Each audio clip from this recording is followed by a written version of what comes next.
moi, il m'est arrivé quelquefois de poser des questions aux architectes en disant aux architectes, mais combien on va consommer, en fait? Qu'est-ce que ça veut dire? Personne ne savait ce que ça voulait dire. Parce que c'était la norme de construction du bâtiment qui était définie, mais ce n'est pas comme aujourd'hui avec le BBC. Le BBC, c'est la consommation, c'est le fameux 50 kWh par an et par mètre carré. À l'époque, le HT, je l'ai là, le RT 2005, moins 20%, donc le RT 2005, c'était de 80 à 250 kWh par an et par mètre carré, et donc le moins 20%, c'était selon les régions, enfin, etc. Donc on est passé au RT 2005, moins 20%, ce qui a fait une diminution considérable des consommations énergétiques. Et j'ai d'ailleurs fait, moi, le premier bâtiment BBC social de la région centre, et pratiquement des premiers de France, où on est passé en BBC, donc aux 50 kWh par an et par mètre carré, avant que la réglementation oblige. Mais ce qui est vrai, par rapport à votre question, c'est que moi j'étais au courant, et il n'y en avait pas beaucoup qui étaient au courant sur les 50 kWh par an et par mètre carré, sur le RT 2005, moins 20%, mais pour moi c'était de la consommation d'énergie, mais on ne sait pas du tout, et le débat, le sujet n'est pas évoqué localement, qu'est-ce que ça veut dire réellement en émission de CO2? On ne sait pas du tout. Alors, j'ai questionné, parce qu'on en avait un peu parlé ensemble, j'ai donc regardé, moi, mais vraiment un sujet qui n'est pas évoqué. Bon, pour moi, c'était très bien, RT 2005, moins 20%, donc 20% de moins de consommation d'énergie. Après, on passe au BBC depuis le 1er janvier 2013, donc tout ça, j'ai dit, il n'y a plus de consommation d'énergie, ça va. Eh bien, tout est au gaz. Tout est au gaz, c'est-à-dire, en réalité, on consomme moins d'énergie, c'est vrai, mais avec quand même des émissions de CO2, puisque le gaz émet plus de CO2 que l'électricité. Donc là, c'est un sujet qui est un vrai sujet sensible, et il faut qu'il y ait une discussion avec, je dirais, une pédagogie, une discussion avec les élus locaux. Moi, je veux dire, les services n'ont jamais évoqué cette question avec moi. Ça partait au gaz, parce que normalement, et moi je me disais, mais c'est vrai qu'on émet plus de CO2 que si on était passé à l'électricité. Étienne Becker, CGSP, l'ancien commissariat au plan. Parce que vous avez évoqué des chiffres très importants d'investissement dans des bâtiments basse consommation.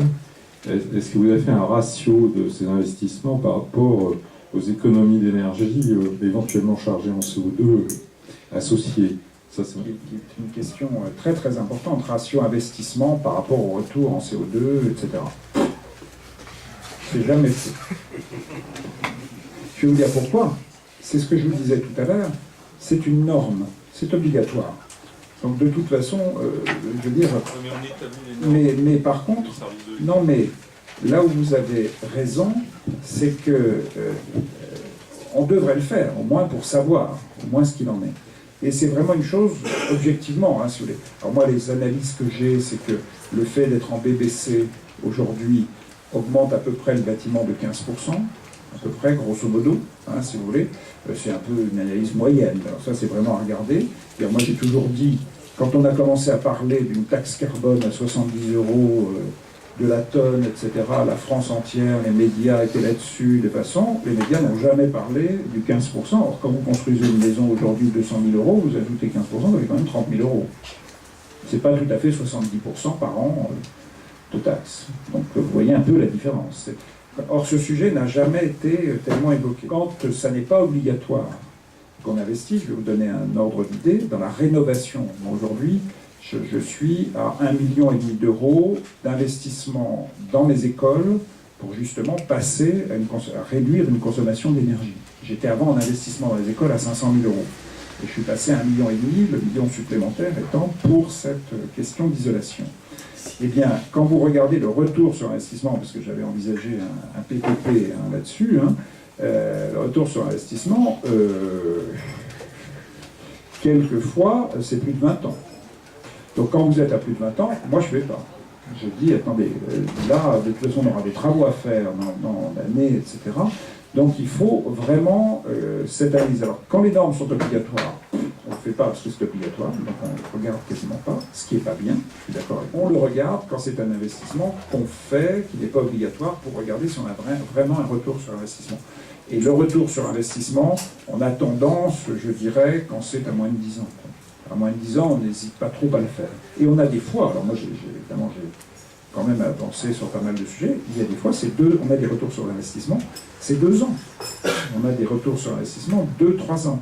Notamment, alors ça je le dis, en travaillant avec des entreprises comme Schneider Electric, comme Veolia aussi, qui a des systèmes maintenant de gestion de l'électricité dans les bâtiments, de gestion du chauffage, et qui, avec des investissements techniques, et pas du tout des investissements d'isolation, qui, avec des investissements techniques, permet de réduire la consommation d'énergie de façon forte. Et là, on a des retours quelquefois, je dis 2 ou 3 ans. Mais encore une fois, c'est quand c'est pas obligatoire. Quand c'est obligatoire, on n'a pas tendance à faire. Ce qui n'est pas bien. Vous avez raison de poser la bonne question. Je vais immédiatement demander à mes services de me faire le cas. Mais si je peux me permettre, et je ne le dis pas pour des raisons politiques, ça fait quand même 1 an et demi qu'on parle de la transition énergétique, qu'il y a des réunions, qu'il y a ceci. Aucune décision n'est prise aujourd'hui. Je suis, moi, je vous le dis là, c'est très personnel, mais je suis complètement affolé parce que moi je me disais qu'avec des Verts au gouvernement, normalement ça devrait faire avancer Non, mais c'est vrai, enfin, ça devait faire avancer le sujet. Pour moi, le vrai sujet serait la prise en compte publique ou même des collectivités locales, hein, parce que les collectivités locales ont tendance à favoriser ça quand même, hein, de faire en sorte que les taux d'intérêt soient pris en charge d'une certaine façon soit par moins d'impôts, soit on va trouver des solutions en tout cas là-dessus, et qu'on prenne un emprunt, et que du coup l'emprunt soit remboursable en capital sur l'économie d'énergie qu'on fait, et que les taux d'intérêt soient pris en charge au niveau collectif. Si on ne renforce pas les pouvoirs régionaux ou locaux, tout ce qui se passe au niveau national n'est pas suffisant. Hein, les règles nationales ne sont pas forcément suffisantes. En fait, on est sur des règles BBC, mais qui ne sont pas réellement de la décarbonation. Donc il faut absolument changer les textes. Il faut absolument changer les textes pour que non seulement on veuille réduire la consommation d'énergie, mais que cette réduction de consommation d'énergie, ce soit d'abord une réduction des émissions de carbone.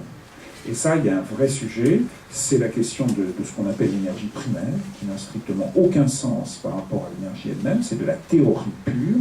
D'ailleurs, moi, je n'avais jamais compris grand-chose de l'énergie primaire, mais Jean Bergignaud m'a expliqué. Depuis, j'ai quand même regardé, j'ai analysé, j'ai regardé, et c'est tout à fait exact.